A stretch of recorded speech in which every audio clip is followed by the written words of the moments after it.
Let's have some fun. In this lesson, I want to show you how to pop up a window and draw things on it.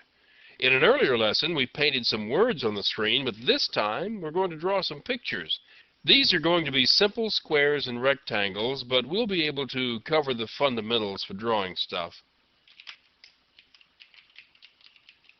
This file contains two classes. The overall structure of the program is the same as it was when we were drawing text in a window. That is, the Draw Squares class extends the Frame class so it can create a window in which to display components. The main method does nothing more than create a Draw Squares object which creates the window. The constructor begins by enabling events so we'll be able to close the window.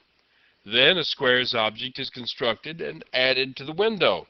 The pack method sizes everything, and the show method displays the window. Just as we did when we were displaying text, the squares class extends the canvas object, and the actual graphics are rendered inside the paint method. The graphics object has some methods that can be used to draw simple shapes, and draw rect is one of those methods. The first two numbers specify the X and the Y positions of the upper left-hand corner of the rectangle being displayed. The next value is the width of the rectangle, and the last value is the height of the rectangle. Now, in this example, the heights and widths are equal, so that means the program will draw squares. They're all different sizes, and the upper left-hand corners of them are positioned so they will appear inside one another. Notice that the squares class is not defined as public. That means it can be in a source file with a name that is something other than the name of the class, but it won't be possible to access the class from anything outside this directory. That's okay though, because we only want to use it in another class inside this same file. Notice that the Draw Squares class is declared as public. That means it must be in a file named drawsquares.java, and we'll be able to access the class file from anywhere. This isn't strictly required when we're just going to execute its main method from inside the same directory like we're going to do, but it's a good policy to declare things public because we might want to use them from somewhere else later on.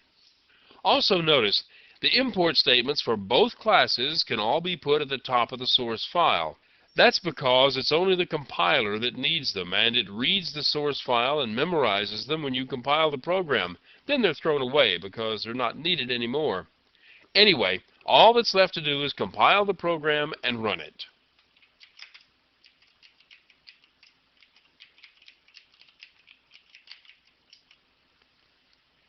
This command compiles both classes, and each class is stored in its own class file. If we had 20 different classes defined in the same source file, each one of them would have created its own class file when it was compiled.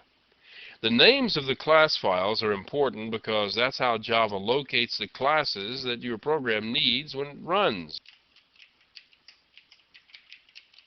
And here we have the class file showing the 3 squares that your class draws when it runs. When we ran Draw Squares, it found that it needed the class named squares, so it looked in the current directory for the file named squares.class and found it.